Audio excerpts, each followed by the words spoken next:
On Valentine's Day 2013, a young woman in Argentina walked into a prison chapel to marry a man. He had been convicted of murdering her identical twin sister. As she said her vows, crowds outside threw eggs and stones at the building. Her own parents called her insane.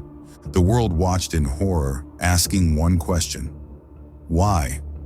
But what happened next would reveal something even stranger. A case so twisted, even the courts couldn't agree on who actually pulled the trigger. Pico, Truncado is not the kind of place you end up by choice.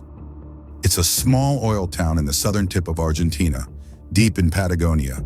Harsh winters, endless desert, a place where everyone knows everyone, and secrets don't stay hidden for long. This is where Johana and Edith Casas grew up. They were identical twins, same face, same voice, same dreams of getting out. Johana worked as a local model. She was 20 years old in the summer of 2010, and people in town knew her face from small-time gigs and photo shoots. Edith was quieter, less visible, but the two were inseparable. Then Johana started dating Marcos Díaz. Everyone called him El Tosco, the rough one, and the nickname fit. He was almost 20 years older than her, jealous, controlling. Friends said he followed Johana everywhere, waited outside when she visited people, barely let her leave the house. Her mother noticed bruises. Johana had an ex-boyfriend too, Víctor Cingolani. They'd broken up months earlier, but in a town that small, exes never really disappear. People whispered about tension between the two men, a rivalry, a love triangle that hadn't quite resolved itself. By mid-July 2010, Johana had just moved in with Marcos. She should have been excited. Instead, friends noticed something off. She seemed tense, nervous.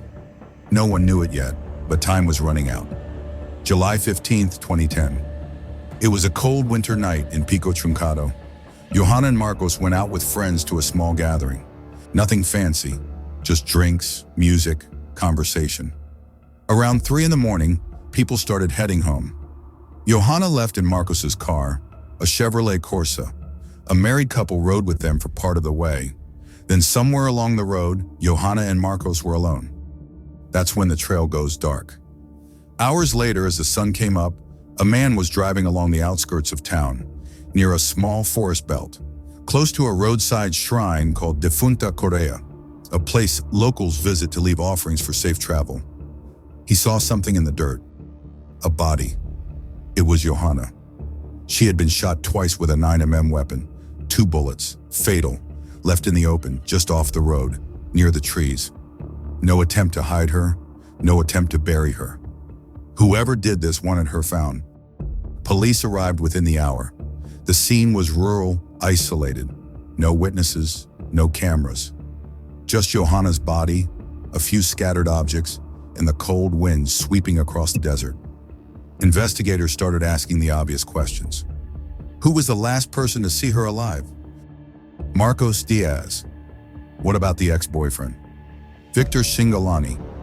Within hours, both men were brought in for questioning. And that's when the case started to spiral.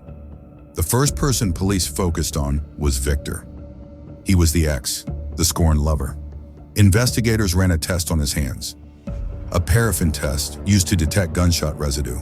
It came back positive. To the early investigators, that was enough. Víctor Cingolani was arrested and charged with Johana's murder. But Marcos? He was detained briefly, then released.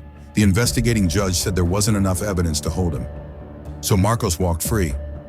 For a while, it seemed like the case was closed. Víctor sat in jail awaiting trial. Johana's family organized protests demanding justice. Her twin sister, Edith, marched with them, wearing a t-shirt with Johana's face printed on it. Everyone assumed Víctor was guilty. But then the forensic team came back with something new. At the crime scene, investigators had found a cigarette butt, just one, lying near Johana's body. They ran the DNA. It matched Marcos Díaz, not Víctor. Marcos. Suddenly, the case wasn't so simple anymore. Investigators dug deeper. They found more. A CD near Johana's body, one that witnesses had seen in Marcos's car that very night. His car, his cigarette, his DNA. And there was something else. Marcos admitted he was the last person to see Johana alive. He said he dropped her off near the area where her body was found. Just dropped her off, he claimed, then drove away. But if that was true, why was his cigarette butt right there at the scene? Why was a CD from his car lying next to her body? And why, after being released, did Marcos suddenly disappear? For 7 months, he was a fugitive. He didn't turn himself in, didn't cooperate, just vanished. When police finally issued a warrant, he stayed hidden until September 2012. That's when he walked into a police station with his lawyer and surrendered. By then, Víctor had already been tried. In June 2012, a court in Caleta, Olivia convicted Víctor Cingolani of simple homicide. They sentenced him to 13 years in prison. The case seemed closed, but Marcos's trial was still coming. In June 2013, Marcos Díaz stood before a different court. Prosecutors laid out the evidence. The DNA, the CD, the fact that Johana's own mother testified about Marcos's violent jealousy, the bruises, the control, the threats. The prosecutor said it plainly. Marcos Díaz was the material author of Johana's murder. And on July 2, 2013, the court agreed.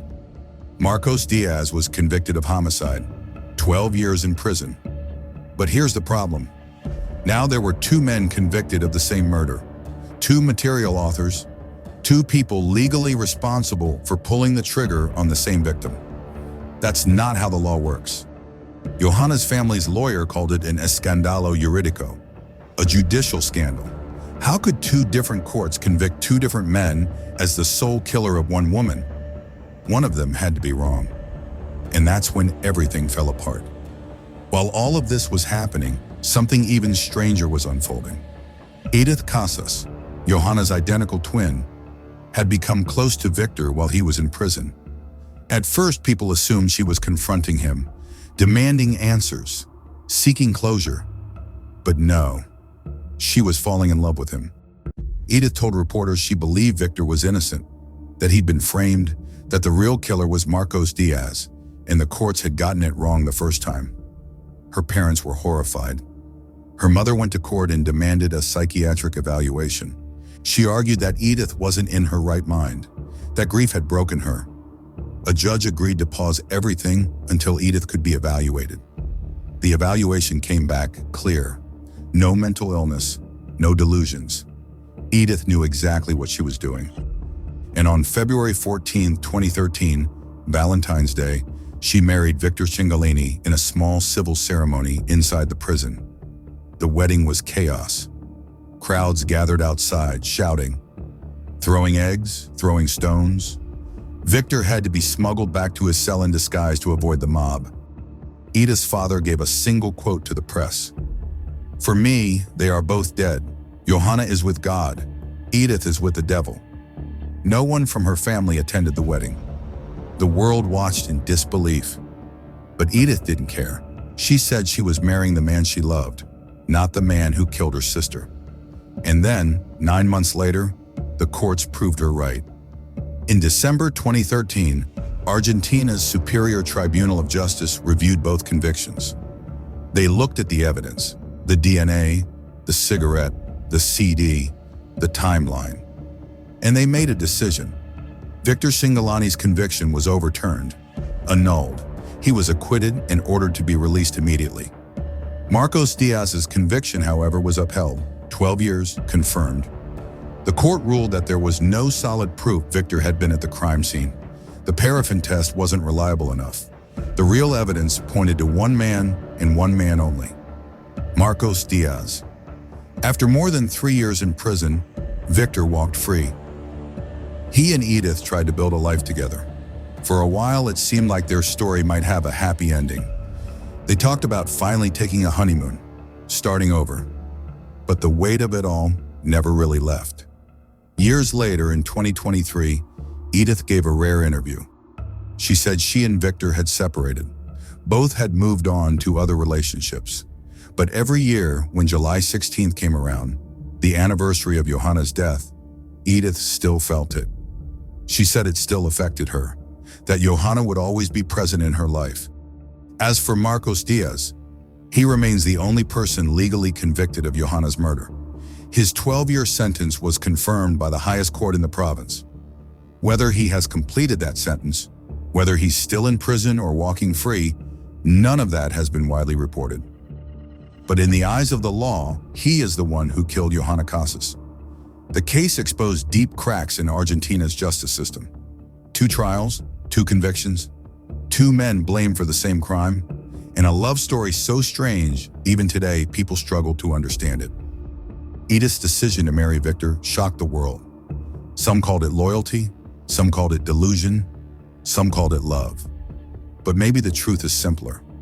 Maybe Edith just wanted to believe that someone, anyone, was innocent, that not everyone she loved was capable of taking a life. Even if the world told her she was wrong, even if her own family turned away, she chose to believe. And for a few years, she was proven right. But the girl who died in the forest that night, twin who never got to choose, she's still gone. And no verdict, no wedding, no reconciliation will ever bring her back. What do you think? Could you have made the same choice Edith did? Let me know in the comments below. And if you want more stories like this, cases that defy logic and challenge everything you think you know about justice, make sure you subscribe. Thanks for watching.